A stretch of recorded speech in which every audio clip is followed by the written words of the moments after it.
ప్రార్థనా పత్రిక బుధవారము 26/6/2024 కోత పండుగ మరియు దేవుని రాజ్యము. ఆదికాండము 2వ అధ్యాయము 7వ వచనము.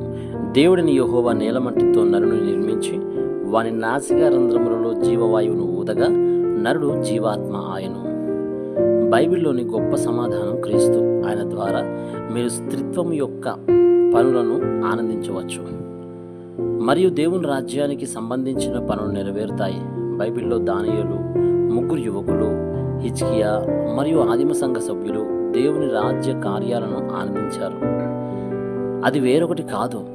పరిశుద్ధాత్మ సాతాను బంధించబడినప్పుడు దేవుని రాజ్యం స్థాపించబడుతుందని కూడా యేసు చెప్పాడు.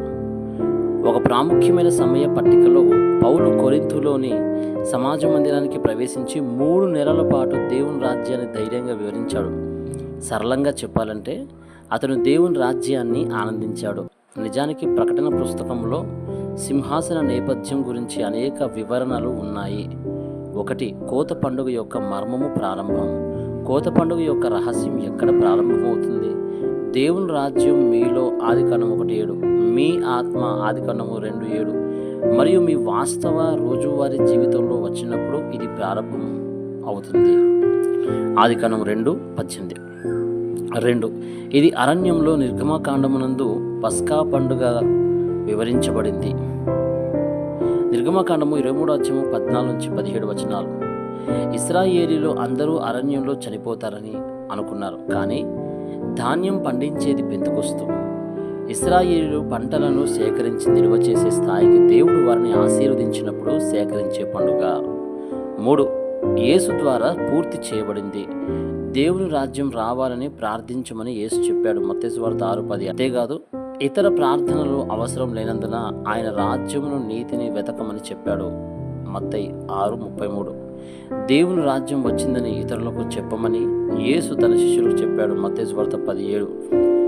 యేసు పునరుత్థానమైన తర్వాత పరలోకమందును భూమి మీదను నాకు అధికారం ఉన్నది అని చెప్పాడు. మత్తయి సువార్త 28:16-20 వచనాలు.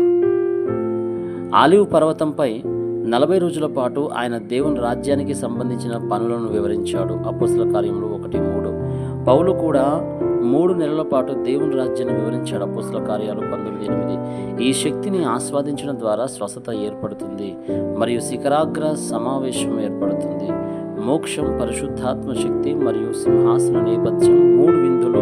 మీరు ముందుకు సాగుతున్నప్పుడు మీరు వాటిని తప్పక ఆనందించాలి. దీన్ని మూర్ఖంగా చూసేవారికి సమాధానాలు లభించవు మరియు వ్యుక్తంగా ఆలోచించే వారు రక్షించబడకపోవచ్చు. ఇది భ్రమగా అనిపిస్తే ఆ వ్యక్తులు అవిశ్వాసులు. ఇవి బైబిల్లోని అతి ముఖ్యమైన సమాధానాలు. ఒడంబడిక ప్రార్థన. ప్రియమైన దేవా, నేను మీకు అనంతమైన కృతజ్ఞతలు తెలియజేస్తున్నాను. మీ పనులు నా ప్రాంతములలో నెరవేరుటకు సహాయం చేయండి. అన్ని సంఘములలో మీ రాజ్యం యొక్క పనులు పూర్తవుతాయి.